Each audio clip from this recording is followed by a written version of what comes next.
Salut à tous les Camerounais et Camerounaises.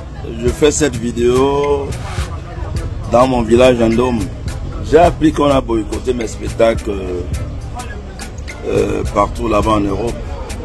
S'il vous plaît, ne me mettez pas dans vos sales machins là-bas. Je ne fais pas la politique. Je n'ai appris que de la musique. Je n'ai appris que la musique. Ne me mettez pas dans vos sales machins là-bas. Je joue pour tout le monde. Tous les Camerounais qui peuvent vouloir être président au Cameroun. S'ils sont présidents un jour, je m'aligne. Je n'ai pas un parti pris. Ne me mettez pas dans vos sales machins.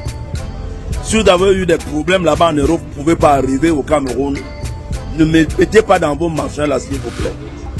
Je vous le dis. Moi, je n'ai appris que de la musique. S'il vous plaît. Je continue à vous dire que ne me mettez pas dans vos sales choses là-bas. Que ce soit Kamto, ou Biao, ou Cabral Libi, ou Bahebek. Mais attends. N'oubliez pas que même Papillon veut devenir président au Cameroun. Celui qui est président, moi je le soutiens. Ne me mettez pas dans vos sales choses là-bas, s'il vous plaît. Je ne fais pas la politique.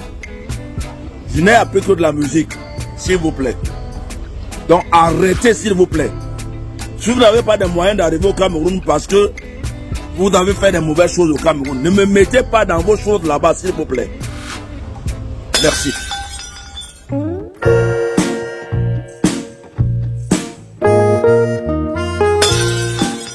Bonjour à tous et bienvenue dans cette autre vidéo de l'Afrique en marche. Votre chaîne qui vous donne les informations concernant l'Afrique, l'éducation, les analyses, l'éducation aussi, qui peut nous permettre de grandir. De cette jour, je m'adresse au Cameroun, à mes frères et sœurs camerounais, camerounaises. Si vous vous rappelez du discours du président Paul Biya, avant l'avènement du multipartisme au Cameroun, quand il s'adressait au congrès du LDPC, je ne sais pas encore dans quelle ville, peut-être à Bamenda, peut-être à Yaoundé, je ne sais pas. Vous pouvez faire des recherches. Il a utilisé une phrase qui devait normalement guider l'aspect politique au Cameroun. Il a dit: préparez-vous à la compétition. Préparez-vous pour la compétition, je pense. Il a utilisé le mot compétition. Il n'a pas utilisé le mot guerre, ennemi. Rien. Compétition. Et je pense que quand on parle de compétition, on parle ici de l'objectivité, on parle de faire face à ceux qui ne pensent pas comme nous. Et je pense que c'est ça le monde politique. Tout le monde n'est pas obligé de réfléchir comme toi et chacun a ses opinions. Mais malheureusement, est-ce que c'est le cas aujourd'hui au Cameroun? Depuis 92, la politique ne fait que diviser le Cameroun. Et c'est chacun qui prend cette opportunité pour diviser. La politique a divisé le Cameroun, a divisé les familles, parce que nous pensons qu'il faut que tout le monde pense comme nous. Donc, chaque jour, ceux qui ne pensent pas comme nous, ceux qui soutiennent le camp que tu ne soutiens pas, sont devenus tes ennemis. Regardez même par exemple, même sur les réseaux sociaux, il suffit juste que tu parles, tu critiques Paul Biya, par exemple. ces adeptes du RDPC vont t'attaquer sans toutefois écouter même ce que tu es en train de parler. J'ai des gens qui m'insultent sur ma chaîne YouTube, qui me disent n'importe quoi, et parfois même sans me connaître. Au lieu d'écouter ce que je suis en train de dire. Et même si tu écoutes et que tu penses que ce que je suis en train de dire n'est pas bien, ça ne me fait pas ton ennemi. Et le fait que tu ne penses pas comme moi ne te fait pas mon ennemi. C'est pas ça la politique. Il suffit juste que tu postes quelque chose contre Maurice Kamto, ou tu parles de quelque chose qui critique Maurice Kamto. Les gens vont tomber sur toi. Il suffit juste que tu parles quelque chose contre Cabral Libi. Les gens vont tomber sur toi. Mais ça, c'est quel monde que nous avons créé au Cameroun? C'est ce monde que nous allons transmettre à nos enfants. C'est ce monde que nous allons parler du changement. Le changement ne veut dire pas que ceux qui sont en face sont nos ennemis. Mais écoutez, je reviens sur ce qui se passe avec les musiciens. Cette affaire de boycott des musiciens, qu'on parle tous les jours sur les réseaux sociaux. Et on a même vu certains manifester en Europe, dans certains pays, parce que pour eux, ces musiciens-là ne soutiennent pas le changement. Ces musiciens-là ne soutiennent pas leurs idéaux. Mais mes frères, vous pensez que c'est ça la maturité? Ça, c'est l'immaturité. Et si on ne dit pas plus haut et fort, ça ne va pas nous aider à avancer. Nous avons vu aux États-Unis, par exemple, les musiciens choisissent leur camp. Vous avez écouté, un camp a demandé leur boycott. Nous avons vu même en France. Ça se passe dans d'autres pays. Même au Brésil, les musiciens sont des Camerounais à part entière qui doivent choisir quel camp politique soutenir ou pas. Et le fait qu'un musicien soutienne un camp ne veut dire pas qu'il chante la musique pour ce camp-là. Cette immaturité en Afrique ne nous fait pas avancer. Ou aujourd'hui, il faut boycotter les musiciens. Mais écoutez, ces musiciens-là, nous connaissons tous. C'est des professionnels. Et un professionnel ne travaille pas pour lui seul. Ils ont des familles. C'est grâce à ces concerts-là, c'est grâce à la musique que cette famille mange, que cette famille vive. Vous demandez qu'on boycotte leur concert.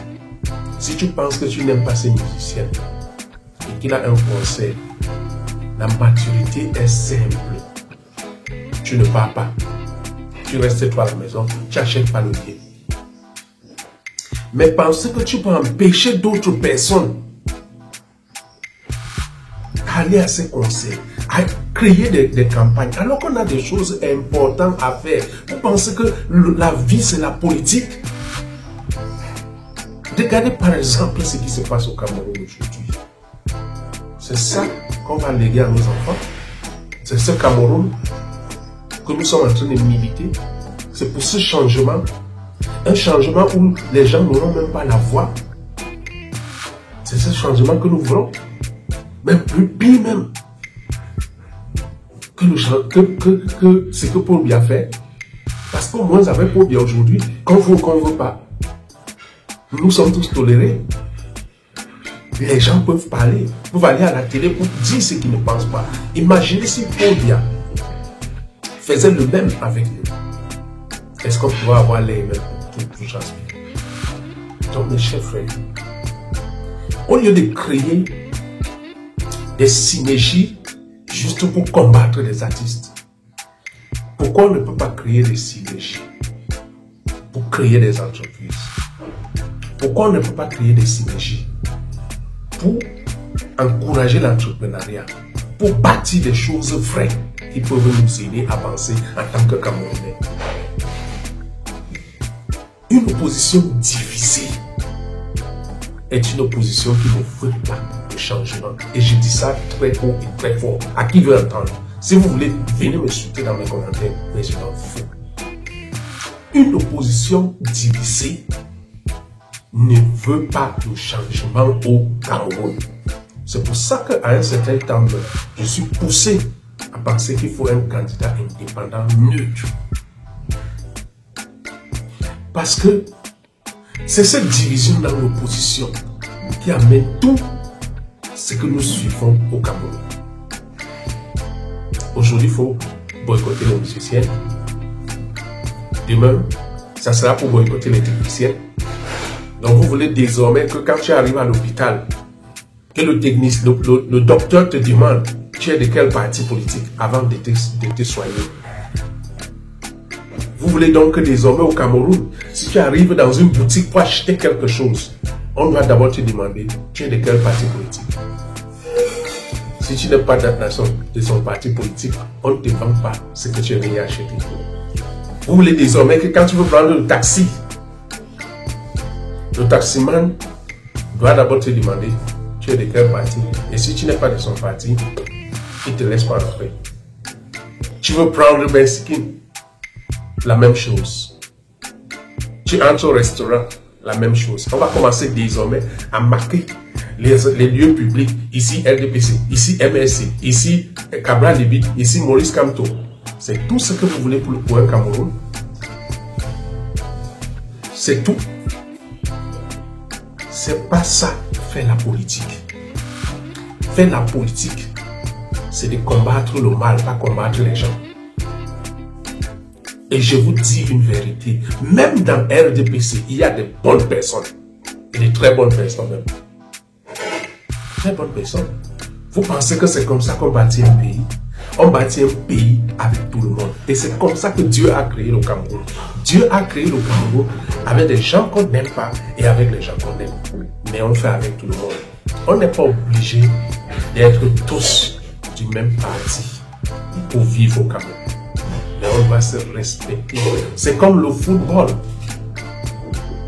Moi, je suis un supporter de Manchester United, par exemple.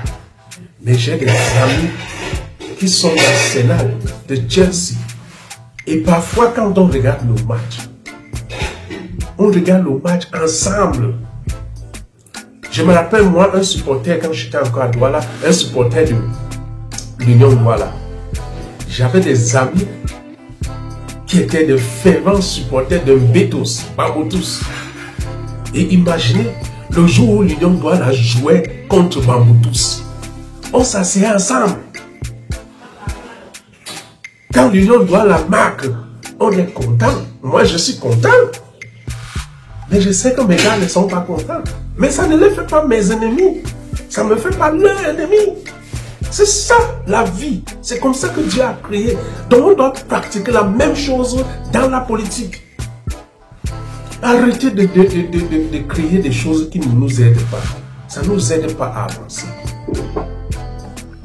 Boycotter les musiciens, ce n'est pas quelque chose de bien. Vraiment, mes frères, arrêtons et soyons matures. Shalom.